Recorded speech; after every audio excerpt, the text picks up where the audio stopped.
I'm the only one who made it off that train. That's what they wrote in the report. Only survivor. They said it like it explained something, like it closed the case, like everything that happened that night could be filed away under something clean and understandable. It wasn't, because the problem wasn't what happened on that train. It was what didn't make sense before anything even started to go wrong. It was a late-night service, the kind people take when they don't want to think too much. Quiet, mostly empty, just the hum of the tracks and the occasional flicker of overhead lights. I remember sitting by the window, watching my reflection more than anything outside, because there wasn't much to see beyond darkness. At least, I think I remember getting on. That's the first thing. No one could clearly say where they boarded. Not me. Not anyone. It didn't come up right away. At first, it was just small talk between strangers trying to pass time. A woman across from me, maybe in her 30s, asked casually where I got on, and I opened my mouth to answer, but nothing came out. Not because I didn't want to answer, because I couldn't. I remember the platform in a general way. The cold air, the dim lights, the sound of something distant. But when I tried to place it, to name the station, to recall anything specific, it was just blank. She laughed it off at first, thinking I was joking. Then someone else joined in. Then another. And slowly, without anyone saying it directly, we all realized the same thing. No one could remember boarding. That's when the atmosphere changed. Conversations became quieter, shorter, more careful. People started looking at each other differently. Not like strangers anymore, but like something shared had just been discovered and no one wanted to say it out loud. The train kept moving. The steady rhythm of the tracks, the slight sway, the occasional hum of the engine shifting gears. But after a while, someone noticed something else. We hadn't stopped. Not once. It had been long enough that we should have reached at least one station, maybe two. Even on the longer routes, there are always stops, always pauses, always some sign that the train is part of something larger. There was nothing. No slowing down. No announcements. Just continuous motion. A man a few rows down stood up and walked toward the connecting door between carriages. He pushed it open, stepped through, and disappeared into the next car. We waited. He didn't come back. After a few minutes, another passenger followed him. Same result. No return. That's when the tension started to build properly. People stopped pretending everything was fine. A few stood up, looked around, checked doors, windows, anything that might explain what was happening. The doors between carriages were unlocked, easy to open, nothing unusual about them. But no one who went forward came back. I remember the sounds most clearly. The train itself was steady, constant, but underneath that, there were other sounds. Faint, almost easy to ignore if you weren't paying attention. A slight shift of weight that didn't match the movement of the carriage. Something like breathing, but not close enough to identify where it was coming from. Always just out of reach. Eventually, a small group decided to move together.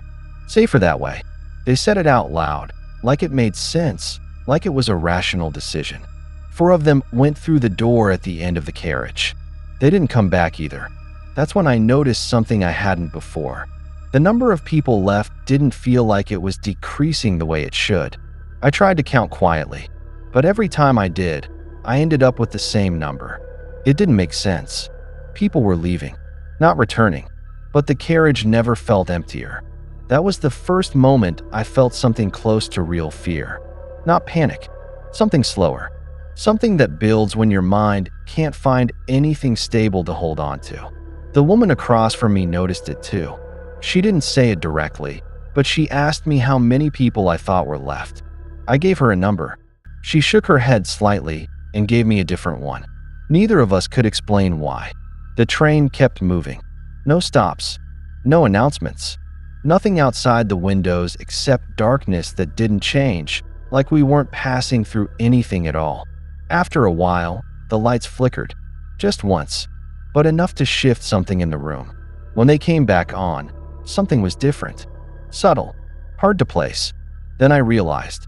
The seating arrangement. It wasn't the same. People were in different places.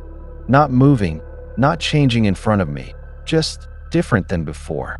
Like I had missed something, or like something had been adjusted when I wasn't looking. That's when I saw him. He was sitting at the far end of the carriage, near the door that led forward. I was sure he hadn't been there before, not because of anything obvious, but because of the way he sat, perfectly still, facing forward, not looking at anyone, not reacting to anything.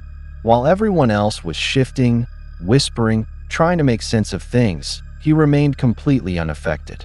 That kind of stillness stands out. I watched him longer than I should have.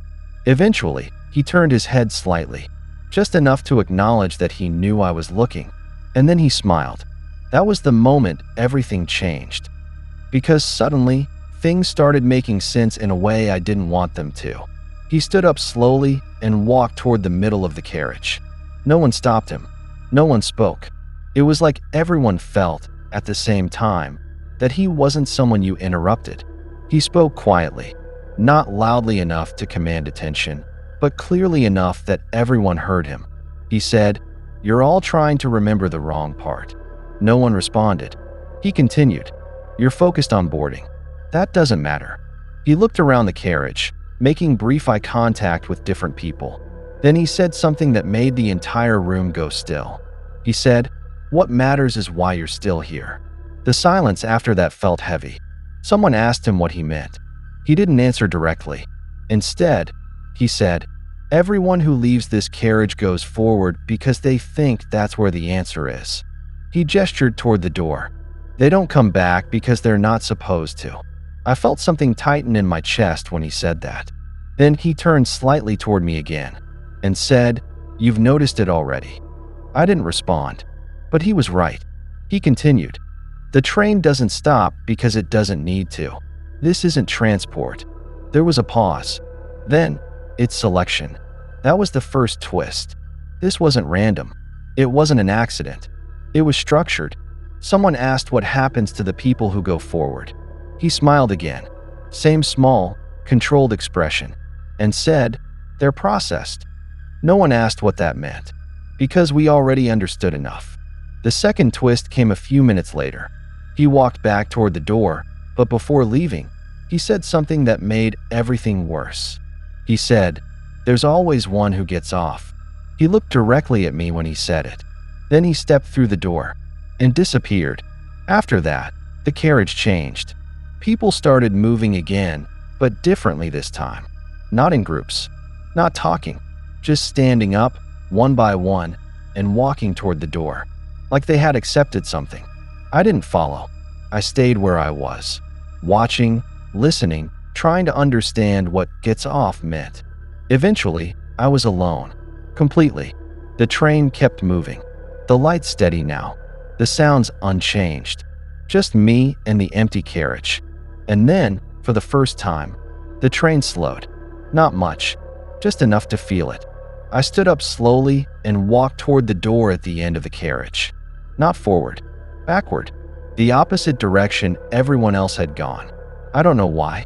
It just felt like the only decision that hadn't already been made for me. The door opened easily. The next carriage was empty. The one after that too, until I reached the last one.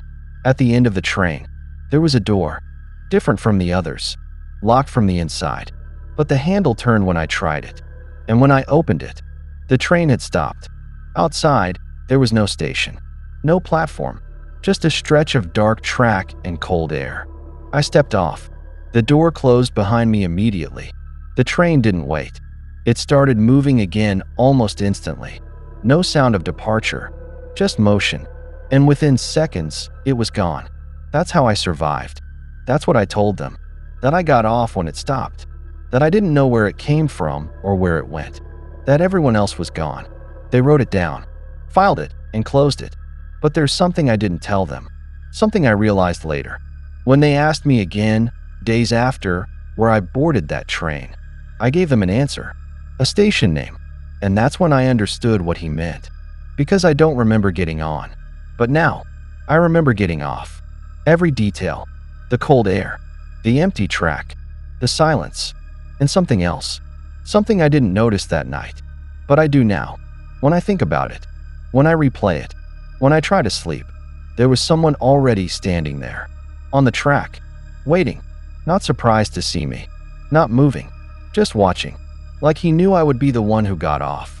And the part that hasn't left me since is that I didn't feel relieved when I saw him. I felt like I had just taken someone else's place.